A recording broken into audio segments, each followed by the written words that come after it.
And we are live on Discovery Paranormal. So, when you think of fallen angels, what do you think of? Do you think of, like, as soon as I say those words, fallen angels, if you're religious, you're going to think of what you were taught in your religion. If you're Jewish, if you're Christian, if you're Muslim, I mean, everybody's got some kind of version of a fallen angel, right? Or what that really is. So, and of course, when it comes to humans, the history is sketchy because nobody was really responsibly recording events. So it all came from just stories. And you have to read between the lines of these stories, especially since a lot of these stories were told in not in English, and they had to be eventually translated into English for people who speak English to understand. So then came along people like King James, who put a lot into translation, but they put their stint on it, and they put a male stint on it. They put their end of what they believe their regime of power. They put that stint on it, right? Supposedly Jesus wasn't about all that anyway. You know, kind of like the stories that I understand, and the stories from even like the Navajo, the ancient stories, all these stories that go back, they all say the same thing. If you choose the simple path, that's the path to the kingdom. If you go into the complicated, dirty, smudgy, nasty, gross path of megalomania, then that's the way to non-existence. Not necessarily hell. I mean, Jesus didn't talk a lot about hell. He talked more about like if you're worthy, you go on. So life is really like one of those crazy Japanese game shows, and where your life is really on the line every minute of the day, every minute of the day. So I get that. I understand that. And I understand the best feeling in the world is to be able to help somebody who really needs the help. Not the people who are habitually like always have something, they always got something going on, they always need some kind of help. Those people need a different type of help so they can get on their feet. But there are people who just get knocked off their feet, and that's when a friend is going to be there to help them, right? That's the deal. So the kindness, the love, and the help, that's the path that you want to be on. The other stuff is going to take you away from that path and take you down the path of just a misery, right? Misery. And you look at the people in in Hollywood. Look at all the ones who are out there who just look what they sacrificed for what? Some wealth, some fame. Wow, really? But yet but your sacrifice of what's inside of you, do you see any of them living on the level where, you know what? I'll put it this way, like The Rock. He's the only one I can name. The Rock is a dude who actually helps out little people here and there, and whether they're publicity stunts or whatever you want to call them, I actually think he's genuinely a nice guy. But that's rare to find that. So it's rare in general, right? So anyway, in John Milton's 17th century poem, Paradise Lost, both obedient and fallen angels play an important role. They appear as rational individuals. Their personalities is similar to that of humans. The fallen angels are named after entities from both Christian and pagan mythology, such as Moloch or Shemosh, Dagon, Belial, Beelzebub, and even Satan. Right. Following the whole Christian narrative, Satan convinces other angels to live free from the laws of God. Thereupon, they are cast out of heaven. Right? That's one interesting end of it. So, the poem starts with the fallen angels in hell. the first portrayal of God in the book is given by fallen angels, who describe him as a questionable tyrant and blame him for their fall.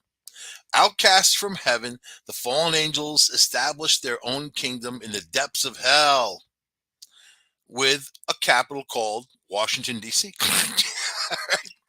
called Pandemonium. Pandemonium. Unlike most earlier Christian representations of hell, it is not the primary place for God to torture the sinners, but the fallen angels' own kingdom.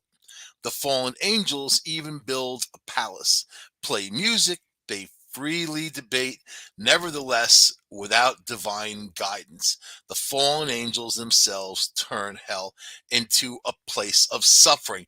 So it's hell because you are not under control. You're able to debate, you're able to build your palaces, you play your music, eat some good food, and also you end up mating with the human women. Now, it's interesting that how they depict all the fallen angels are men, where there had to be some women in there at some point. Yeah, no. The idea of fallen angels plays the really. I mean, so think about it. And all these different people who wrote after that, of course, they had the whole fallen angel thing, right? But okay, all right. Anyway, that's one end of it. That's the that's the end of it, where I would say the limited ignorant type of view end of it, because often everything comes down to interpretation. Every culture tells some kind of story on these beings that were coming down from the sky. They were in fire chariots, and some people would say. The Hopi Indians described them as the ant people because they looked like ants, the heads looked like ants, and whatever. You know what? They taught them how to do everything. The Hopi Indians encountered these people 17,000 years ago. They were using chicken bones as tools. And these beings came down and started cutting stone and moving things around and doing all this stuff, working with the land, right? Building, working with it, and also showing humans how to do these things too, without the tools, but giving them the ideas of them, right? Okay. So apparently, when these fallen angels came down, they got together with a lot of women and they had kids. Now, angels plus human women is going to make some interesting children, probably, right? So then we talk about the Nephilim. So the Nephilim were apparently this race of giants who were the offspring of the angels and these women, right? Anyway, and there's a lot of hodgepodge on who they are, what they were, even pointing at Goliath, the story of David and Goliath. That Goliath was one of these Nephilim, right? And eventually, God wanted to destroy the earth because of the Nephilim and because it was an abomination, it shouldn't happen, and whatever. Blah, blah, blah, blah. You know, sex happens. You know what I mean? That's all. That's all I'm gonna say. It happens. It happens. But the reality is, let's take let's take our reasonable scientific minds and apply it to these stories as I talk about them this evening. Okay. Now, the book of Genesis contains some of the most famous origin myths in our culture, Western culture anyway. Maybe other cultures could care less, but every culture tells the same type of tales. Check out India. I mean, their space aliens coming down with great weapons, wiping people out, and this and that. Oh my God, they got it going on too, and some good food on top of that, man. All right, so I am craving Indian food, aren't I? So God's creation of the heavens and earth, right? Yeah, he said just like that. He was like, my God has kind of a bluesy type of thing. Like, hey, Michael, how are you doing today? That's my kind. Hey, all right, God. And he's got a big nose. I always think I got a big nose because I can smell some shit going on the earth. I'm gonna judge y'all. I know what you're doing, Catholic Church. Think I don't know?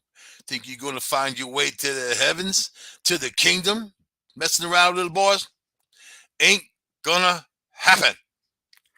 You're gonna go talk to that Lucifer.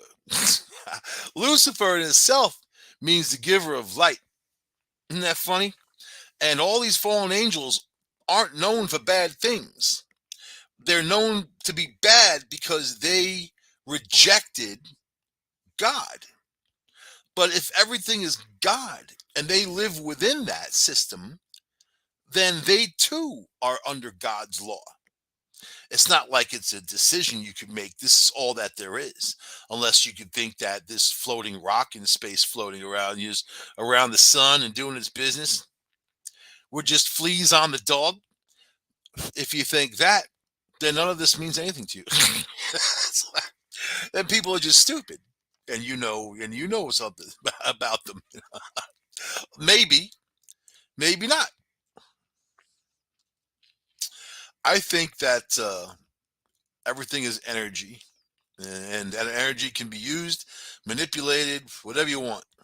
So Adam and Eve and all that stuff, let me tell you, when I think about Noah, all these stories, I'm thinking about some kind of culture that came here from some other planet because their planet was dying.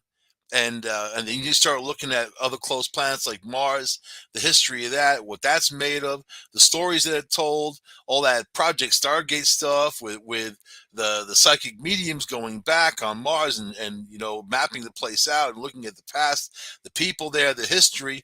There's a hell of a lot to it.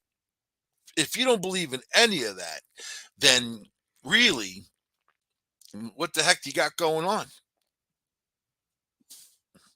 Because whatever you think you understand, there's a lot more. And nobody knows everything. You know, people might even know a little tiny percentage wise, but there's a whole lot more. And it all comes down to our interpretation of facts, our perception. So, okay. So, hidden sort of among the big stories, even my sister didn't know what the Nephilim was. And she looked it up. She's a Googler. Whenever I say something, she Googles it right away. Pow! While we're on the phone, which is good because I know what I'm talking about. She's like, wow, look at this. So, hidden, not hidden, again, I'll say it. So, there are plenty of stories in the Bible that account fallen angels and a race of superhuman giants roaming the earth. Now, there are 20, no, not 20, 200 something dig sites, 220 something, 224 around the world where they dug up giant skeletons, 14 feet tall, some taller, whatever. They said the women were like 11, 12 feet tall. They found them local, upstate New York, right? Over by Waverly, New York, where they're putting the road in, and they plucked them out. And then they said, "Oh no, it was it was a place called Spanish Hill." They said it was a scam, some kind of just people were trying to just fool everyone that there were skeletons. This is like late 1800s. And on top of that, these people were in no position to scam or try to fool anybody or try to hoax anyone. These were guys digging into the hill and they found these bones. So they called out the archaeologist for Pennsylvania. Then he went to that site. He confirmed the bones. He confirmed that they were bones. They shipped all the bones off to the University of Philadelphia, where they disappeared. So yeah.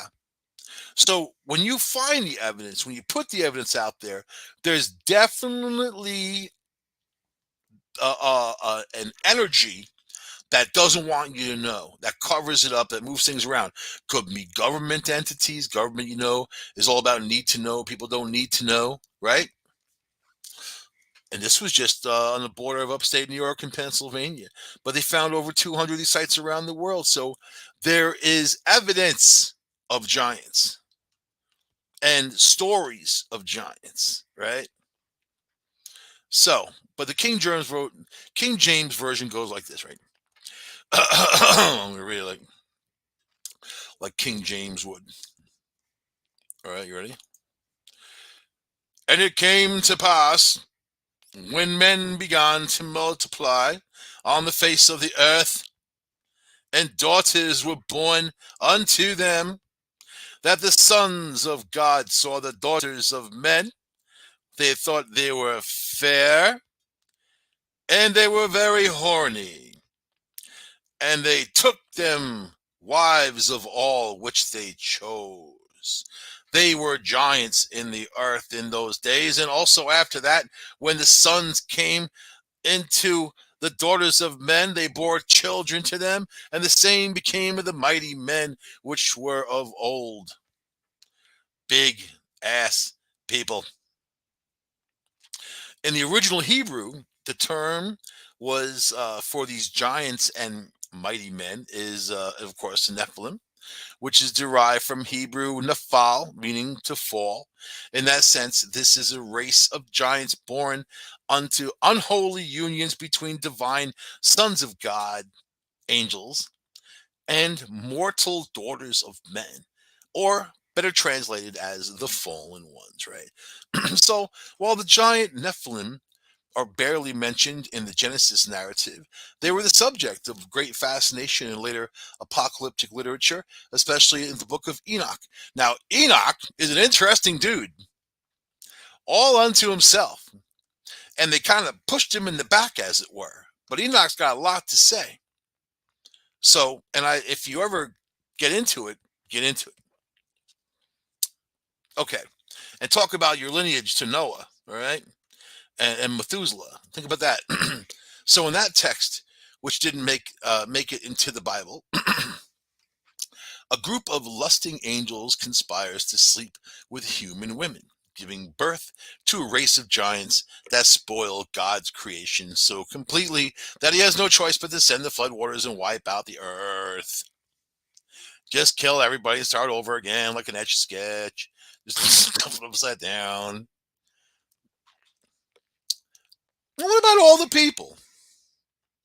You know what I mean? That's a nasty thing to do. What about the lives of those individuals? You know, the people who are nice, people who are naughty, the people who are just people. You know, wipe them all out because of a mistake. Mistakes get made. You know that, right? And if there's no difference between things, then what the hell difference does it make? So yeah, I said it. God-human hybrids in the ancient world. So scholars say there are two possible reasons why the Genesis account of the Nephilim is so short. You know what? One of my reasons, this is me. If they don't want to talk about it, they keep it short. And just like Mary, you know, Jesus' wife Mary, and how all these men who put these Bibles together, these books and all that, they didn't want to talk about her. They didn't even put the Book of Mary in there. They got nothing. You want to read the Book of Mary? You got to look for like the Greek Bible or the Ethiopian Bible.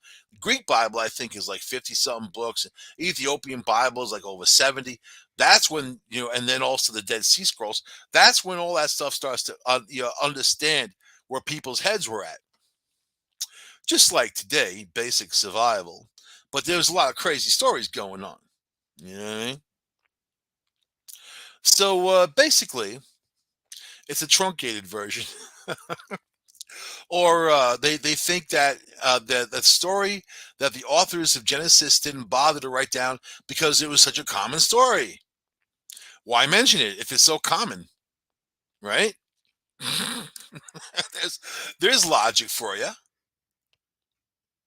So Kevin Sullivan, a religion professor in Illinois Wesleyan University, who specializes in ancient Jewish and Christian mysticism with a focus on angels and demons. So that's the kind of guy I talk to at a party, man. You know what I mean? Like if you go to a party and there's some dude just kind of wearing black back there in the corner, That'd be me. And then this guy will kind of just be the guy on the opposite side of the room.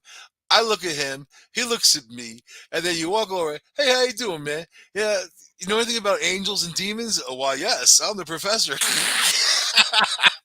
And you spend the rest of your time talking about angels and demons, and maybe you fit some dragons in there at some point.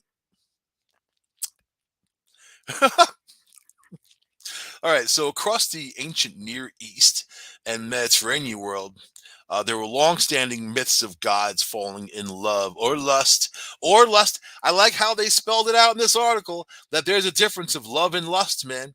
Lust is that short term, and then when you wake up from it, you're like, oh my God, what did I do after you're married? Now, love is love, but most of the time, people mistake it for lust. Apparently, these angels fell into the same debacle with human women and spawning god men of superhuman size, strength, and power. In ancient Greek mythology, for example, Zeus fathered the hero Hercules from a tryst with a beautiful human uh, alchemy. Alchemy. Yeah, whatever. Those supposed to be demagogue figures well known to the ancient authors and readers of the Hebrew Bible were of the mighty men of old, the men of renown, referred to in Genesis. And this short text provides a passing explanation of how they came to be. Ready? Are you ready? They's horny. The end. That's it. You know, man cannot live on bread alone. Same for angels. Mm-hmm. And my God, was it what you know about that? That's my God. What you know about that? You guys got to keep it under control. Look what you did. Look what you did. Now I have to water the earth, kill everybody because you guys couldn't keep it together. Where's the women at? Where's the angel women? How come they didn't come down, jump on the guy, right? Have a whole different, have a little dinky type of whatever. Would they also be giants? Or would be some little dinky dude, little dinky angry midget? All right, so here's the text. They're superhuman because what they represent is something God never designed. Says Sullivan. They're a hybrid between beings that should have stayed in heaven and beings that should be on earth. The Nephilim are not divine in the sense that they're heading back to heaven. So they kind of trundle around the earth as a weird kind of mix, like Czech mix. Yeah. You know, the nice cheesy one. Introducing the Watchers. So the 3 verses Genesis account of the Nephilim only hints at the notion that there's unions between the sons of God and the daughters of men were a transgression. But later, Jewish writers ran with that idea and expanded the cast of characters to include a rebellious and sinful band of angels called the Watchers. Now, does that strike you as scary? The Watchers. I always feel like somebody's watching me. But aren't angels supposed to be doing that? Like, aren't they supposed to be looking out for you? You know, that angel's watching you. Oh, good. Gotta see me naked, but that's part of the job, buddy. You know what I mean? Don't feel bad. In the text known as the Book of Enoch, likely written between 300 and 200 BC. And again, they don't know. They don't know. And that time, Lao Tzu was roaming around China saying all kinds of stuff. Everybody had their ideas. Lao Tzu would talk about the ancient masters and only a description of them. But, man, they sound like some of these fallen angels. You know, going way back before the the Yellow Emperor, which was what 5,000 or 6,000 years before Christ. So that goes way back. So the Book of Enoch was likely written 5 or 6 or 8 or maybe 9,000 years. If I'm going to put a number on it, really, then I have to space it out with Noah. I have to space it out with Methuselah, and then I have to think about where Enoch fits in, and the Book of Enoch, or whoever the hell wrote that. Let's just say they didn't know have a frame of time. Everything was 40 days and 40 nights because they didn't know what the hell anything was like. They didn't have no Timex. I'm saying, you know what I mean? They didn't have any those cute little kitty calendars. Garfield, nothing. They had nothing. I saw Flintstones comedy, and the Flintstones were cavemen, and they were celebrating Christmas. The hell are they celebrating? All right. Well, this was like, right. And I don't feel bad about this story either. Because I'm one person that says if you have a chance to be happy, be happy. Be happy and savor those moments and savor the memories. Because, man, that does not last. So, in the text known as the Book of Enoch, a group of 200 angels led by the angel Semjaza. I think I found my new radio name. Hey, this is DJ Semjaza with you, Semjaza. Oh yeah, this is DJ Semjaza. I'm gonna start playing. Hey Joe, I'm gonna start playing music at DJ Semjaza. This is the midnight hour with DJ Semjaza. I love that. So he or she or whoever they were hatched a plot to take the wives, or he. Let's say some lesbian angel, think they weren't around? Of course they were. Of course, there's some lesbian angels and gay angels too. You know what I mean? People tend to dumb things down. There's all types in this world and universe, apparently. So, all right, that's a plot to take wives from the beautiful and comely daughters of men. Of course, they're going to take some good looking ones. And those girls were looking for it too. You think these girls weren't psyched that some angel wanted their hand? And they'd be like, the angel come down, hey, baby, I'm going to take you for a ride around the cosmos, check stuff out. Check out this diamond I just dug out of that cliff. I'll give you 40 days and 40 nights of happy. Take the wives of the beautiful and comely, baby. This, I know, everyone's listening to the show is going to go to hell anyway.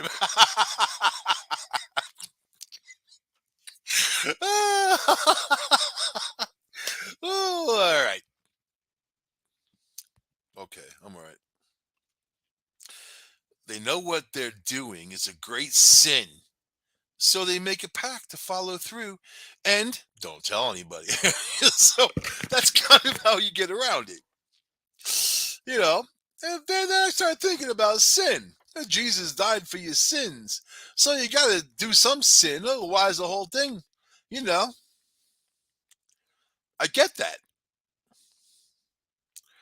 Sin. Because they want you to feel like everything you're freaking doing is wrong. So you give them your money and that buys you out of your sin. Isn't that how it goes? Really? So the rebellious angels are called by the Aramaic word Irin, which is derived from a word meaning awake. Okay? Awake. Therefore, Irin has sometimes been translated as the awakened ones, right? But more often they're called the watchers because their job as angels was to remain vigilant and watch over mankind and look at all the dumb stuff that we do. People. Later in the book of Enoch, even the loyal angels are called watchers, but the name is mostly associated with the bad guys. And the watchers got bored. You think they didn't get bored? The watchers and Nephilim corrupt the world. Are you ready for this? So in the book of Enoch, the Nephilim begot the watchers and human women really. All right. You got the Nephilim, which are the kids. You got the watchers, which are the angels, right? And you got the human women, which are the ones who are the catalyst between the two, the joining between the two. Oh, so the men of renown of Genesis, right? And the great giants whose height was 3,000 ells, which is more than 3,000 meters, which is 9,140 feet tall, which obviously they weren't that tall. You know what I mean? You couldn't even clean up after someone like that. In their insatiable hunger, the monstrous Nephilim eat all of mankind's food, and when the food runs out, they start eating the men themselves. That's some pork chops right there. Pork chops and applesauce. Not only do the watchers, I don't eat pork, by the way, just to add that in there, I was just making a Brady Bunch reference. If you could stretch it all the way back then. Not only do the watchers bring these bloodthirsty giants into the world, but some of the fallen angels teach the women charms of the enchantments of how to use roots and plants for sorcery, as well as how to make jewelry and makeup for beautifying of the eyelids. To the men, the watchers teach metallurgy and how to fashion swords, knives, shields, tools, breastplates, everything else that they need, right? Even furniture for the women who are going to be like, hey, make me a couch. And these guys are like, yes, yes, ma'am. I'm your utility. So they taught them how to do stuff. Taught the women how to make some makeup. Taught them how to make weapons. And there arose much godlessness, and mankind committed fornication. And then they were led astray and became corrupt in all kinds of ways. And, I mean, look at the Clintons, really. And as men perished, they cried, and then they cried. Their cries went up to heaven. And then God's like, oh, man, well, all that noise down there. I'm trying to sleep. God make goddamn world. You know how long it took me? 7 days, no sleep. I was tired on that 8th. They're tired. Now you gotta cry. Oh, y'all crying about something all the time. That tough being your God. I'm tired. Tired of it. So the men cried, went up to heaven, and then let's see. It was only then that God intervenes and tells the angels to warn Noah of the coming flood. That's where we start getting into all that Mars talk, right? Of, is this story really from the earth? Is this an earthly story, or is this story belong, yeah, in our humankind history, but not necessarily in the same place? And that flood wasn't a flood. It was some cataclysmic event where they had to leave. And apparently, the people there were very tall, if you believe the CIA and their declassified reports. So, all right. So God intervenes. He tells Noah, tells the angels to warn. Go, you guys go down there and tell Noah some stuff's gonna happen. You better build the ark. You go drown like everybody else, like a rat. Hurry up. Y'all got 40 days and 40 nights. What the hell that means? So intended to heal the earth, as that the angels have corrupted, God further commands his loyal angels to destroy all the spirits and reprobate and the children, the watchers, because they have all wronged mankind. No, right, really, they wronged God. You know, you cross God, that's not going to be a good day. Destroy all wrong from the face of the earth, and let every evil work come to an end. And guess what? It didn't work, God. I'm going to tell you right now. Evil is alive and well on this planet, and people suffer every day because of other people. So, yeah, there goes your flood. Two competing explanations of the origins of sin. This is my favorite part. In Genesis chapter 3, Adam and Eve are blamed for the introducing sin into the world when they eat the forbidden fruit from the tree of knowledge. And what a metaphor! The fruit of the tree of knowledge. You take that fruit, you got some knowledge, you're screwed because knowledge is a long path, man. And who gave it to him? But the snakes. Snake. Too bad Adam didn't see some Harry Potter, man, and learn that parcel tongue. I would have been like, shh. Eve would be like, you want my apple? I'd be like, saya, saya, saya, saya. Have that have that snake run to 7-Eleven and get me a Slurpee instead. Tell Eve to keep her apple. Saya Slurpee. Saya cherry Slurpee. Saya. Later in Genesis, God decides to destroy his creation with the flood because of the wickedness of man. So how many planets do you think this happened on? Or how overall, if you are a god and you control many different planets that people are living, I'm sure that happens a lot. I'm sure you put people in the mix, anything's going to happen. You put a bunch of people in the mix and with angels, anything's going to happen. That's the first mistake, right?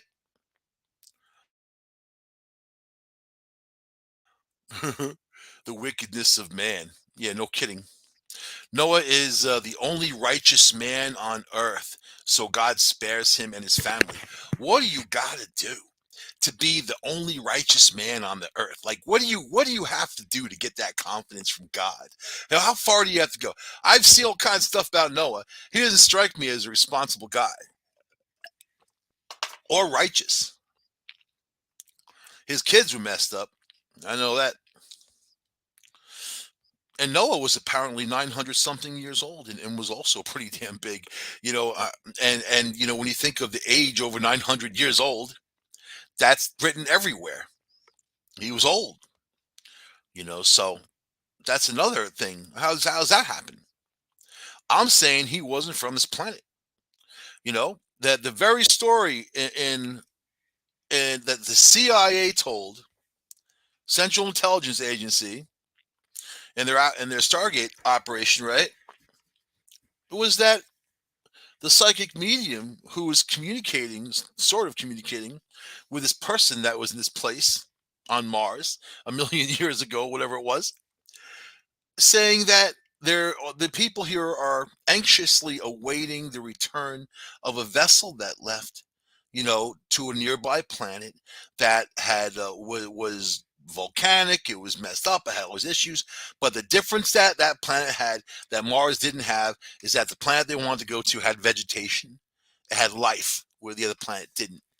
I will take that and run with it in the story of Noah because all of DNA, all of life is based on just one simple code, ACTG, ACTG.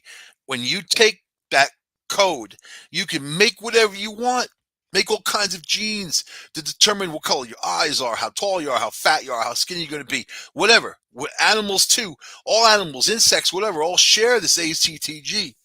If you had really good technology, you could probably punch codes and create whatever you wanted to. So there's that for that. So here's the two competing explanations of the origin of sin. In Genesis chapter 3, Adam and Eve are blamed, of course. I just said that already.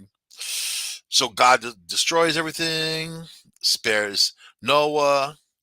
But the book of Enoch paints a very different origin of the story of sin. Here, it isn't mankind that screws everything up, but the Watchers and their heinous offspring.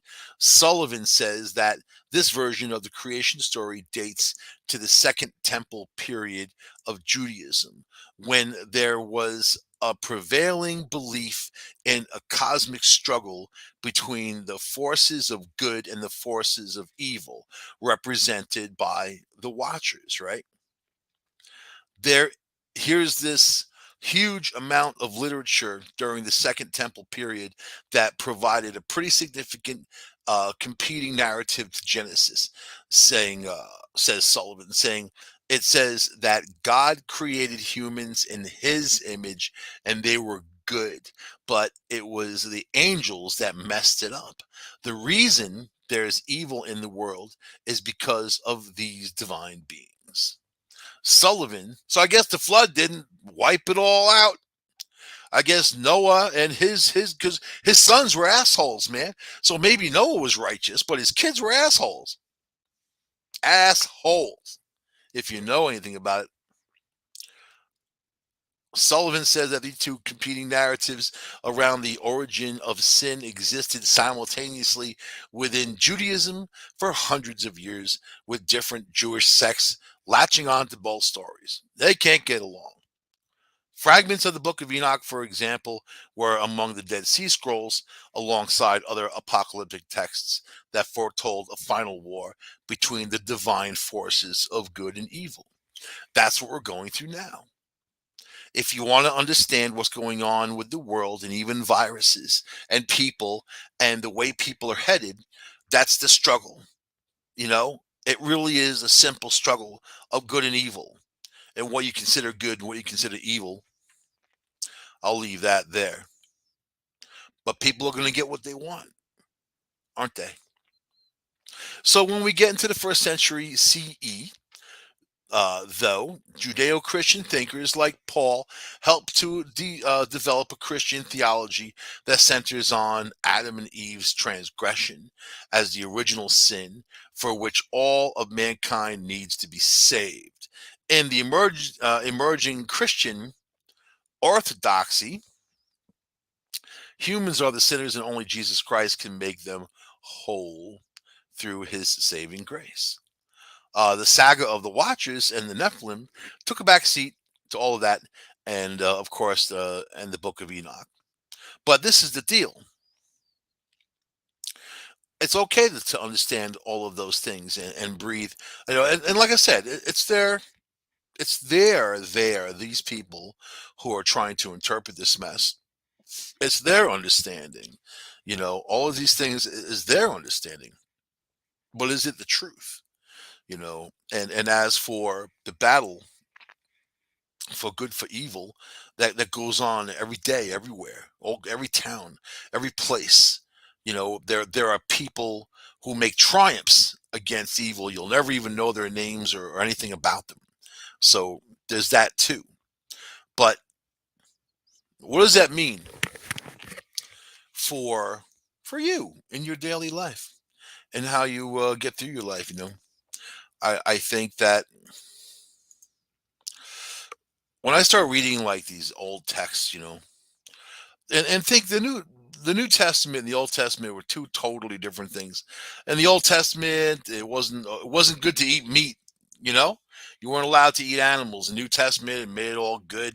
So the Old Testament, all the stuff that was bad, you shouldn't do. New Testament made it all good. And even Noah, after he had saved all those animals on his ark, which is bizarre. Yeah, no room to poop on the ark. And the whole story is silly. It's not silly. You know what? When I was watching that stupid movie, it came down to when they said that he had pairs. Pairs, I don't know. The word pairs got me. I started looking into genetic codes and DNA and the pairs of genetic codes and all the other stuff that you need. And man, that sounded like a dude took off with a bunch of genetic code for animals and, you know, went to a planet to populate it and get it rolling, right? Terraform, whatever you want to say. So anyway, here's Jude. What does Jude have to say? Hey, Jude. And the angels who did not stay within their own position of authority, but left their proper dwelling, he has kept in eternal chains under gloomy darkness until the judgment of the great day. You believe in any of that stuff? I think that these guys were limited. They don't even talk about Lilith, Adam's first woman. I tell people about Lilith. They're like, who? And these people are religious people, and I'm like, you never heard about Lilith? You know? Adam's first woman who wanted to be equal and was cast out of the Garden of Eden because you know that wasn't good enough. And then he God crafted Eve from Adam's rib, right? But Lilith was made of the dust of the earth. Man, after that they made her the sea hag. After that they made her the devil, this and Satan's bride or whatever the hell she was. Even at one point Eve felt bad for Lilith and went out of the Garden of Eden to console her and hang out with her. Wouldn't have been funny if they both ran off as lesbians, man. That would have changed the human history a little, little bit. A little bit. You know what I mean? How about the book of Revelation? Everybody loves pointing Revelation for the end of the world. And the great dragon was thrown down, the ancient serpent who was called the devil and Satan, and the deceiver of the whole world. He was thrown down to earth. And his angels were thrown down with him. So I don't know. I think that we can judge people, can't we? We can judge them on how they act and what they do, you know. So you are what you do. That's never lost on me. And I watch people. I listen to them. I listen to the people who always say how good they are and how righteous they are and all this other. But I watch what they do, and what they do is the opposite of what they say. You know, they're not acting out of kindness. They're not acting out of love. You know, and much of this in humankind is about power and control, rightfully so. You know, because humans aren't developed enough to have that much free will, you know, where people run amok, obviously, with these angels and whatnot. You know what I mean? So I like to think that humans are a work in progress. And unless some virus comes along and wipes everybody out of some cataclysm or whatever, maybe humans have a chance. But they only have a chance if they act on their own love and kindness, and then they put that out in the world. If that's your message, and that's your act, that you love your neighbor, your kindness, your understanding. You want people to succeed. You don't want to see people fail. You want to see people on their at their best, and those people having families, and those families taking care of those families, and there's a lot of love going on. That's what you want to see. Everything else is an abomination, man. But everything else does happen too. That's the other part of it, isn't it? It's the other part. So I'm going to end that there on Discovery Paranormal. Hope you guys had an interesting time with these fallen angels. I know that I have. I will see you next week on this here show. Bye, y'all. Bye. Bye. That's God saying bye. Have fun.